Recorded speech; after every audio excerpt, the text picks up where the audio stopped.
Good morning.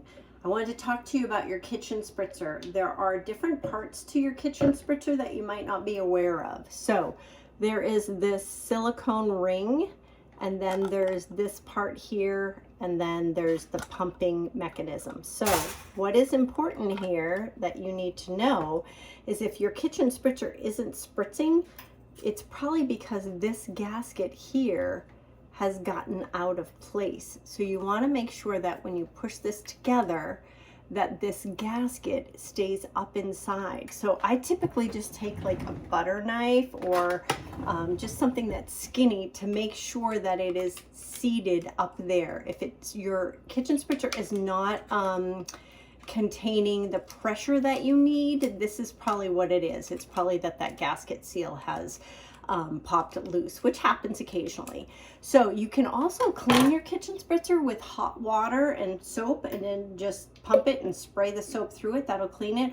Or honestly, you can buy this as a replacement part if you need another kitchen spritzer. So you tighten it down when you are pumping. So you tighten the lid, and then you pump until you get enough pressure that it's hard to push against. That's what you want. Then you know that you've put enough air into it.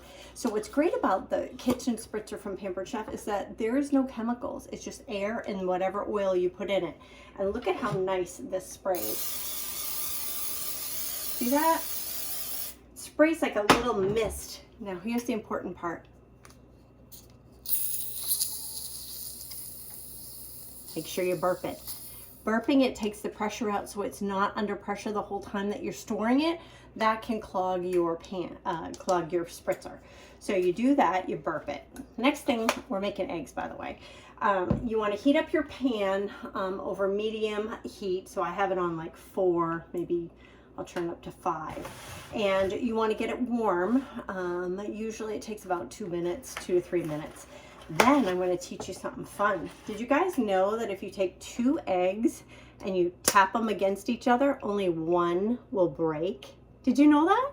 Did you also know that you never should crack your egg on the edge of a pan? It should always be cracked on a flat surface.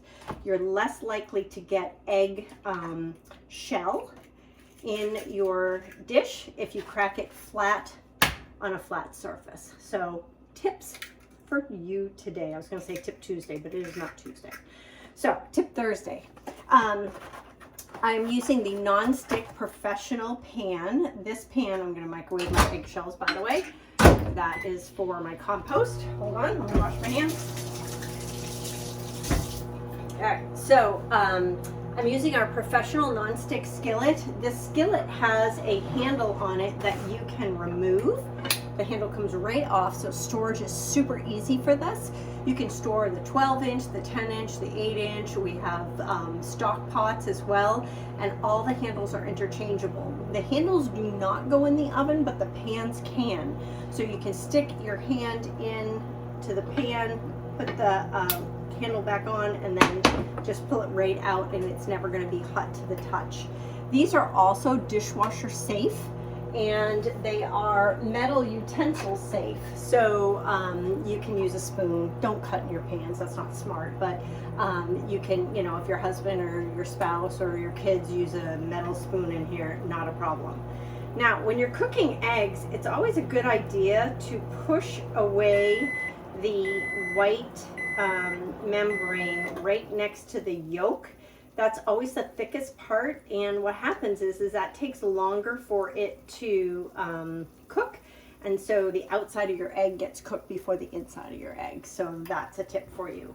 The other thing is I'm using our new silicone egg turner. It's got a little bit of a bevel on one side, and just so you know, any of the silicone that Pampered Chef makes is PFA free. PFA? PSFA? Let's get those initials right. It's safe for consumption touching food. So Pampered Chef is very conscientious about making sure that any things that touch food are going to be safe for you to eat. So, time to flip my eggs. Woo! I split my yolk. There we go. I usually move the the edge of my whites right away, and I let it go a little bit long. There we go. Slide you over here. Okay, so I'm gonna add some salt and pepper to it. I'm gonna have breakfast. I hope you guys are having a great day. See you soon.